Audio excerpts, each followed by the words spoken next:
அஸ்ஸலாமு அலைக்கும். பாருங்கள், மீன் மேக்கர் ஆக்கின உடனே இஞ்சி பூடு போட மறந்துட்டேன். அதுக்கு ரெண்டாவது அரைச்சது தானே, எல்லாம் பட்டை கிராம்பு எல்லாம் போட்டது இருந்துட்டு அதை கடைசியாக கொஞ்சம் போட்டு அப்போ தான் அந்த கறி ஸ்மெல் வரும். சைனீஸ் ஸ்மெல்லுக்கு தான் சாஸு இதெல்லாம் ஊற்றுனேன். சோயாலாம் பார்க்க ரொம்ப அழகா லுக்காய்க்கு.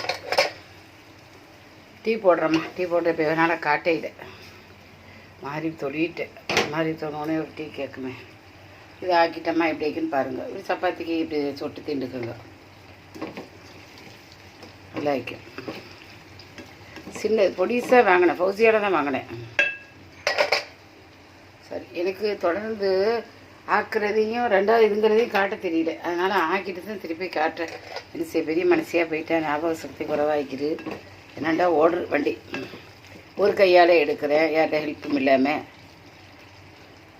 சரி, பார்த்துட்டு லைக் பண்ணுங்கள், ஷேர் பண்ணுங்கள், சப்ஸ்கிரைப் பண்ணுங்கள். அஸ்ஸலாமு அலைக்கும் வரஹ்மத்துல்லாஹி வபரகாத்துஹு.